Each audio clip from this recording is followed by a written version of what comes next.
A big day for the Minnesota Wild and team dog Hobie. That dog's now moving to the next stage of his career. Hobie will now begin training with Soldiers 6. That's a nonprofit providing canines for honorably discharged veterans, police officers, and firefighters. While it's tough to see, Hobie moves on to the more important chapter of his life. So our role, the Wild that is really helping Hobie with the basic training so he can get and function in an office or at a home game. And now the more important training begins with Kyle Myers and his family as he takes on Hobie into his family. After his training is complete, Hobie will be a battle buddy for Kyle Myers, a Minnesota Army National Guard veteran. It is Tuesday. Let's meet the pets up for adoption from the Animal Humane Society. This week, meet Snuggles, Oreo, and Peanut.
For the 9 years that they've given the Minnesota Wild.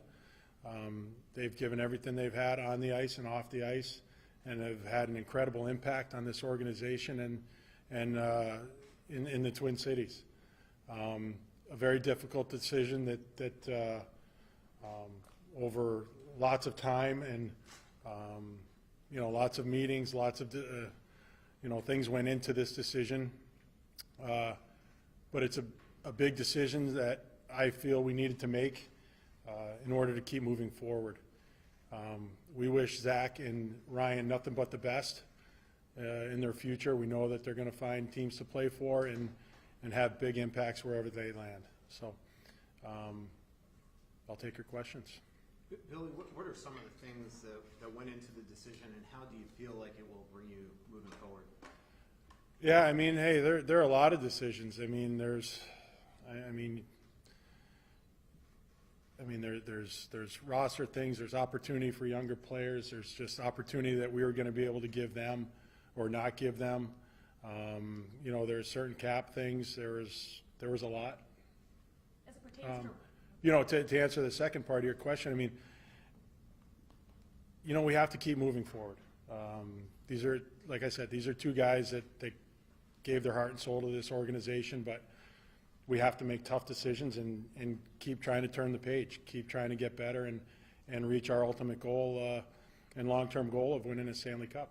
was one of those factors more motivating than the other, Bill? Like this was the big reason, or was it? No, there wasn't one big reason. It was really pretty much everything together as a whole, and like I said, a tough decision to make, but one that I feel that we need to make. Is it a culture thing at all? Like you say moving forward, does that have to do with the culture that was in place before you got here and the culture that you want to see moving forward? No, I mean, hey, look, we feel we have a good culture, and it keeps getting stronger. And you know what, I think it will continue to get stronger. This wasn't one of those things. This is all about just, like I said, just moving forward as a group. As it pertains to Ryan. Bill, why both, Bill? Well, we just felt that it was the proper step. I mean, you know what, we'll definitely get some cap relief this summer. You know, after that it'll be a little bit more difficult, but we just felt like doing both was the right time. How long have you been considering buying out Ryan and his contractor? When did that process start for you? Like I said, I didn't just wake up this morning and try to decide to do it. It's been a process, probably about 6 or 8 months, and there's been a lot of discussions, a lot of conversations over it, and on both of them. And you know, we know how much they've meant to this team and to the city. So, like I said, these are not great choices to make. These are not great decisions to make, but you have to make them, and you stand by it. And yeah, that's it. Were they something that had a Were significant there role? other options? I mean, were you considering trying to get a trade for either of those guys? No, I felt this was the cleanest way. You know what? This way it gives them more of an opportunity to go out and do what they can do. And you know, I know they both have game left, and they're going to help another team. But for us right now, where we are, you know, I mean, we went through it. You know, you saw what happened with Zach this year, and we weren't going to be able to give him the opportunity that maybe we thought we were, and this will be better for him. With Ryan, though, Bill, he still played like a significant role last season. Did you not see that carrying forward, or what changed with how? No, hey, look, Ryan was a contributing player as well, but moving forward with 4 years left on his deal, it was just something that we decided was better done now. The year 3 and 4 cap hits, how crippling can that be there if the cap doesn't continue to go up? And do you think that it might have been prudent to maybe wait a little bit to try to trade him when maybe more term of the contract was up? No, I didn't think it would do any good just to wait. Yeah, you know what? Hey, look, those years will be tough, but you know what? We're going to have to do a very good job of drafting players, a very good job of developing players, and you know what? You know, injecting some younger, cheaper players into our lineup, and this is a great opportunity for some of those guys. How much did expansion in the protection list play a role in this decision with the protection that's being due at the end of the week? Yeah, I mean, hey, look, we get to protect 2 more players, and like I said, not the main reason for this. It was a contributing part of the decision, but there were a lot of things that went into it. Was there one conversation with one or both of them since the end of the season that kind of finalized this in your mind? No, not really. No. You've had some difficult conversations, but were these 2 particularly difficult for you? I mean, just in general with both of them? Yeah, these are no fun. Yeah, I've been through it. I was bought out, and you know, it's just, It depends on the situation of the player, but these calls are not fun to make. But you know what, you have to, in this position, the chair I'm sitting in, you have to do difficult things. Do you do that in advance, or does that happen today? It happened this morning. Billy, do you with the cap situation? I mean, do you now, having this extra money, feel like you can go out if you lose a defenseman on Saturday and you lost Ryan now to go out and get a D? Would you go back to Ian Cole? What are you thinking now? Yeah, I mean that's part of the thing too, is that we really didn't have enough cap space to field a full team. So the cap space will definitely help. This doesn't mean there's just oodles of cap space to spend, carelessly, and we're going to get whoever we want to get, and that's not the case. We need to try to retain some of the players that we have, and yeah, we're going to have to hit the free agent market and try to fill in that way. Could trades also use up that cap space, or you can free? Yeah, you can always. Yeah, we can always trade. Yeah. So is this an indication too in how you view some of the guys that are coming down the pipeline next, some of the prospects that may be kind of knocking on the door here?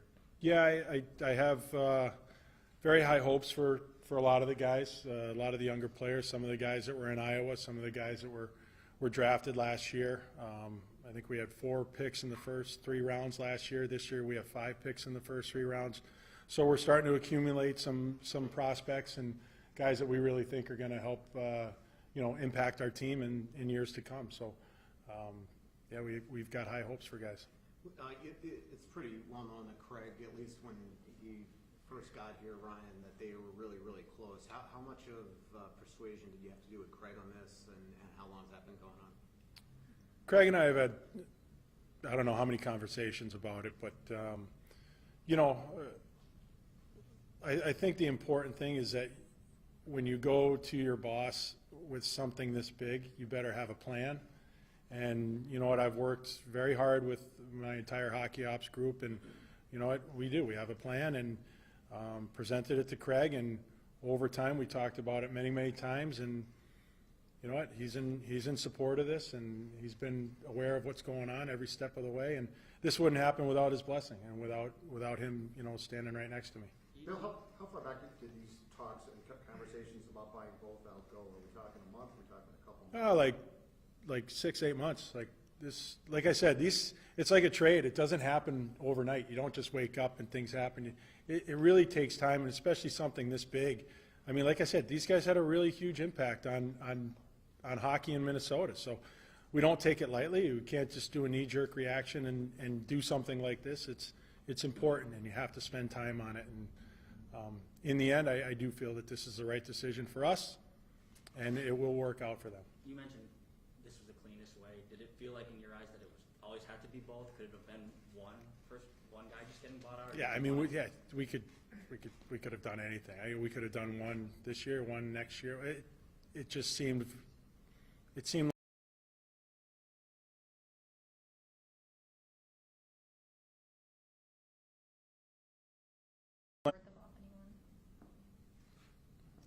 Can't tell you that. God. Gotta try.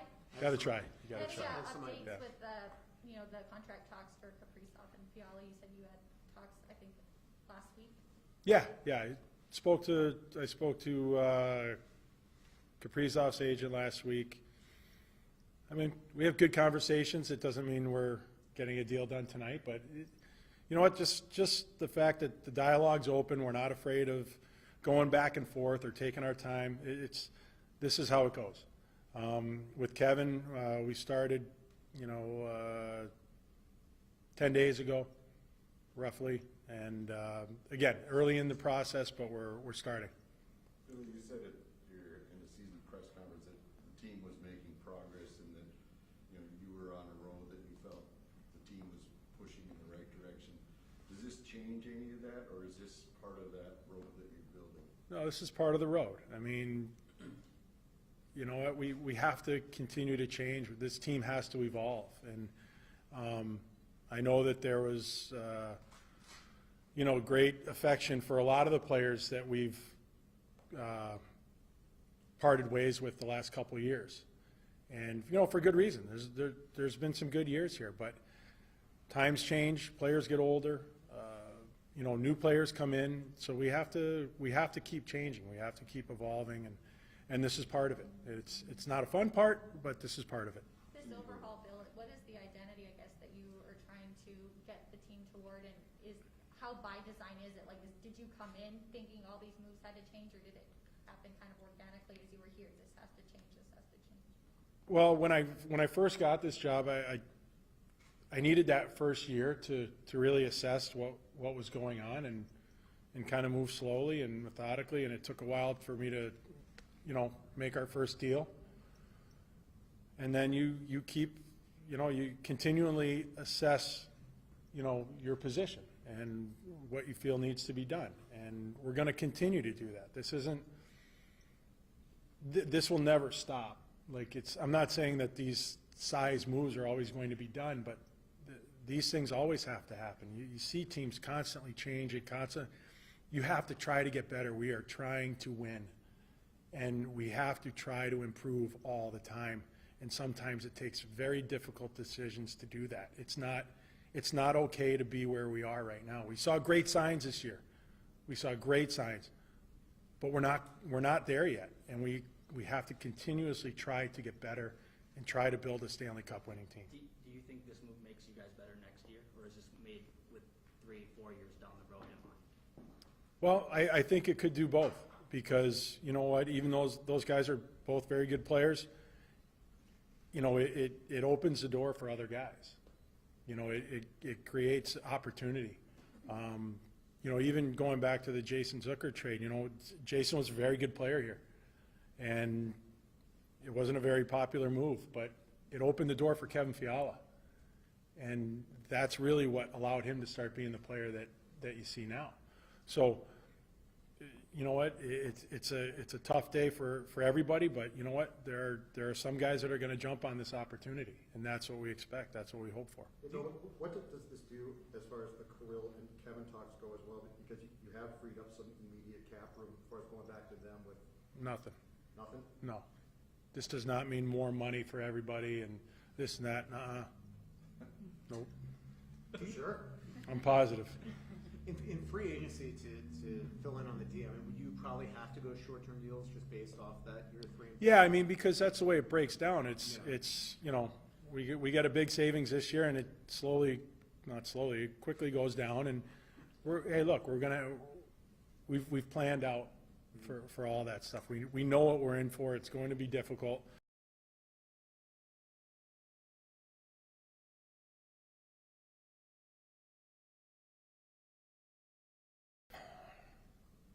We'll see how the expansion draft goes, and I'll tell you. How do the players react or respond this morning?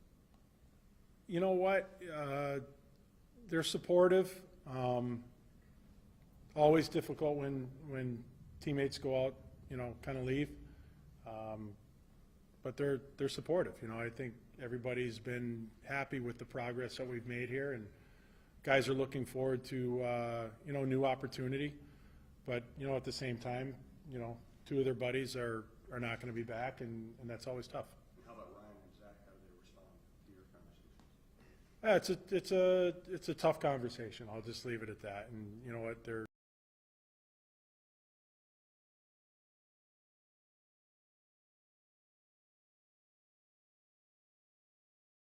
that, like you said, might benefit from opportunity, like an Addison. Is there anyone else that you think might be able to make that jump into a full-time role?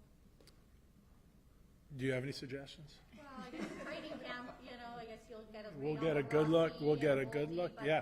I mean, are those the names, I guess, in the ad? Yeah, those are all the names, and you know what? There are other guys too. You know, there's Dewar, there's Duhame, there's, you know, there's a bunch of names. It's a very competitive business, and we want guys to elevate their games and come in and take jobs. Nobody's going to give you a job in this league. You have to come in and you have to take one. Hey, Bill, because of the cap hurt that's going to be coming eventually, it does appear, though, that your intention is to win right now. Like there's going to be a window immediately to win. Is that your thought process as well, that this team can make a run like Montreal did this past year? Yeah, I mean, like I've always said, we need to expect to win every time we step on the ice. We want to win the Stanley Cup. And that doesn't change. No matter what, that doesn't change. Like I said, with the freed up cap space, we're going to do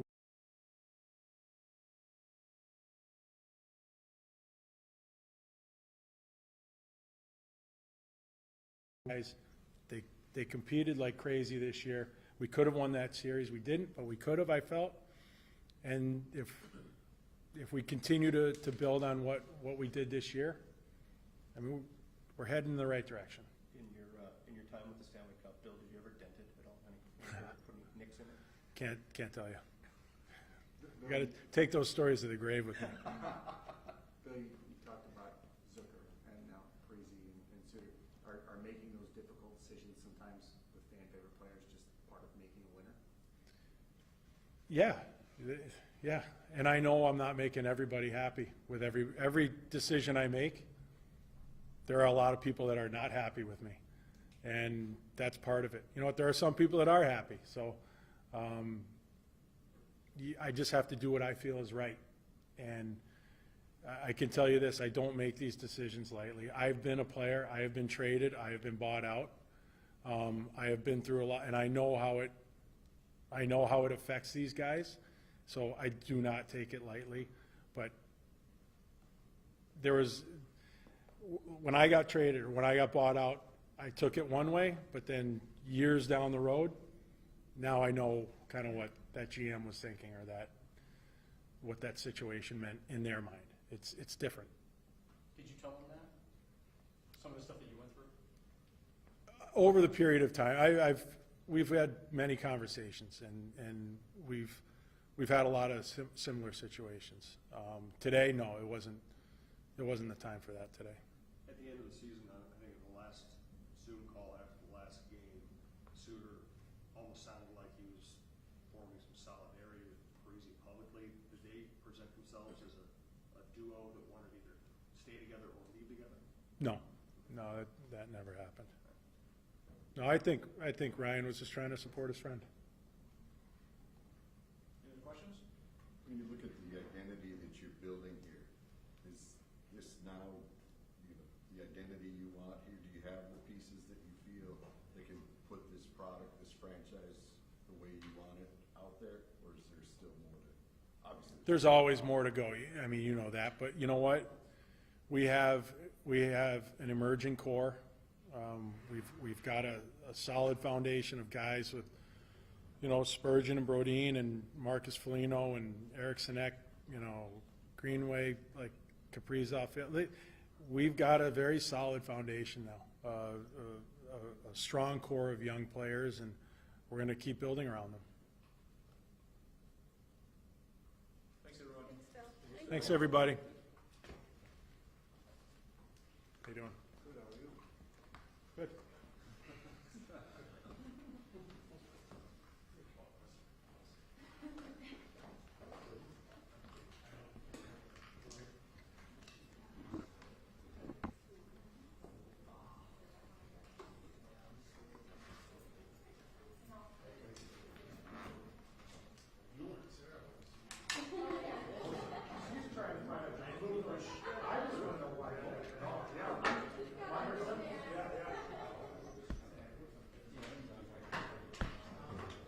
You're not staying for my statement?